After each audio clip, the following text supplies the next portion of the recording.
Hello my good friends, has everyone recovered from First Contact Day? I know I haven't, and that's why I'm here with a video for you today.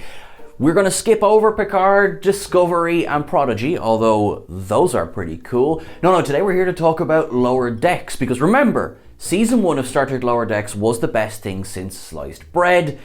It was so full of Easter eggs, it was just such a joy, and then the trailer for Season 2 came along and said, hold my blood wine. The frankly disturbingly talented Paul Sutherland has put together a list of Easter eggs for us to go through. So, without further ado, I'm Sean Ferrick, I'm here for Trek Culture, and here are 8 massive Easter eggs from the Lower Decks Season 2 trailer. Now listen guys, just before we go into the list, I just want to say once more, thank you so much. 100,000 subscribers, you are awesome. Yes, you are the one I am talking to right there looking at this video. You are brilliant. And frankly, I'm keeping my eye on. 8, as in Kieran? There is a shot of a sorely missing ship from modern Star Trek. A Miranda class, the USS Duff, is seen escaping from some dastardly aliens as it flies through an asteroid belt. Now, this ship, it is both the original, well, not model obviously, but the original design of the USS Reliant from Star Trek II, The Wrath of Khan, but it's been updated a little bit to bring it more in line with the next generation era of ships. Much like the update that was given to the USS Excelsior in the Star Trek Voyager episode Flashback, this is given the glowing blue nacelles that were missing from the original model. It's also been given the red Bussard collectors that, again, it was black in the movie era ships. Now, speaking of the movie era, the registry number for this ship is NCC 1877.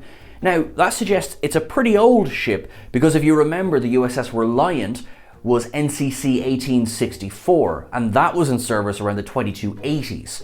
This series is set around the 2380s, so yeah, this could be a pretty well-built ship.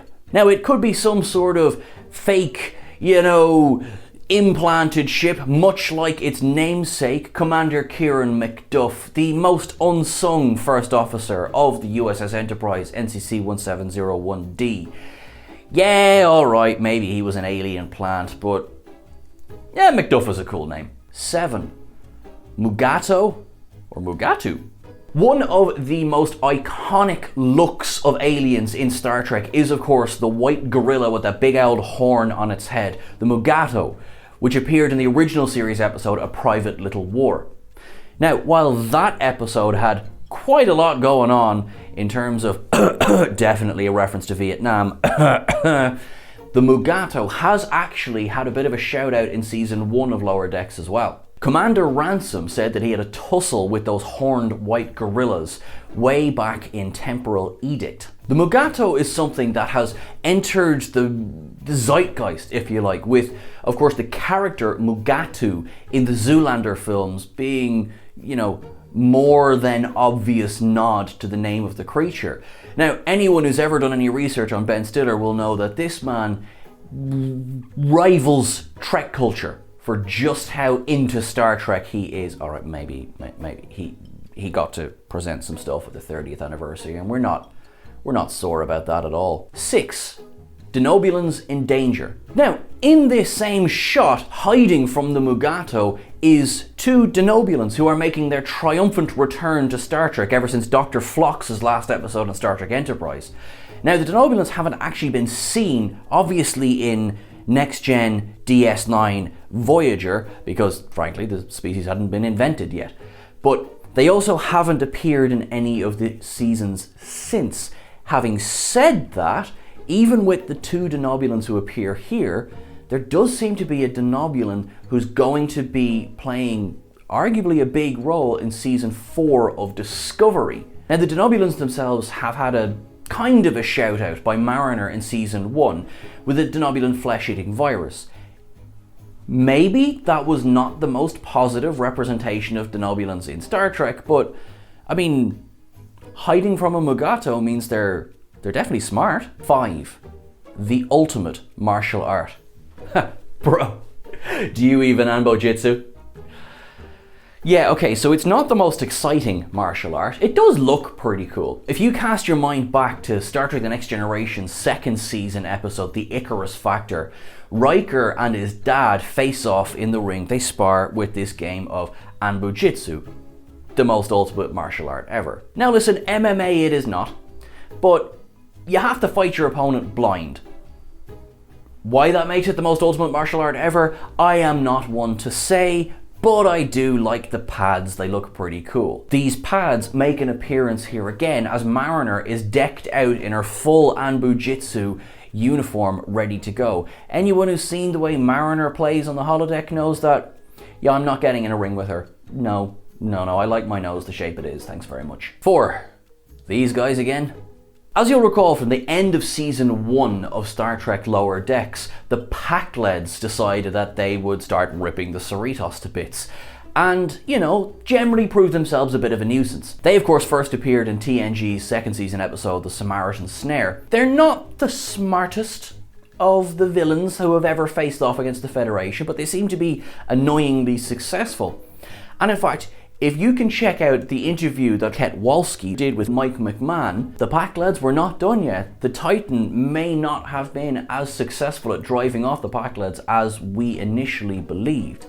Now, the shot that's in the trailer shows Boimler desperately trying to get some work done on one of those cool underground cavern things that Star Trek is so well known for. You can nearly see Thomas Riker checking out in the other side. But you also see a blazing firefight going on just below him between the Pacleds and presumably some of the Titan's crew. They're here to mess stuff up. It's what they do. They're pretty good at it considering they're pretty bad at everything else. 3. There are at least 4 lights. One of the best episodes of Star Trek The Next Generation is the two-parter Chain of Command that shows Gul Madred and Captain Picard really getting to know each other, spending some quality time together. They have a bit of a disagreement on how many lights there are, but don't worry about it, it's fine.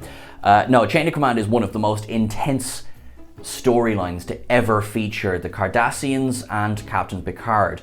It's fairly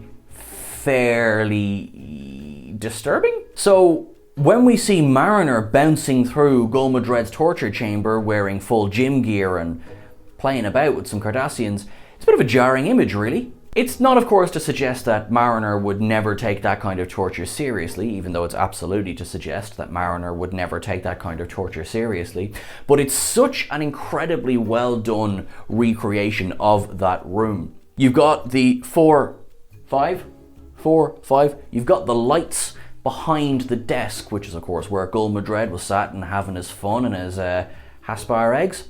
But also you've got those DS9 style columns as well. I mean, the room is fairly spot on in terms of a recreation. It remains to be seen really what the Cardassians are up to on screen at this point. Obviously there's been a lot of exploration in the expanded universe, such as the novels and the comics. So now we know that they're still around in the 32nd century because there's at least one Cardassian serving in Starfleet. So, is this the start of a beautiful friendship? Remains to be seen. 2. Kelvin Timeline. Yes, we here at Trek Culture can officially confirm that the Kelvin and Prime universes are coming together. Finally, it's one big happy family. I'm sorry, what's that?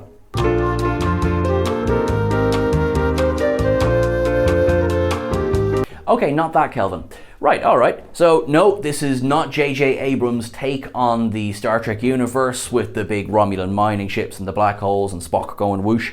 No. These are older Kelvins. If you cast your memory back to the original series episode By Any Other Name, the Kelvins were an alien race that we encountered in human form. They were not very nice.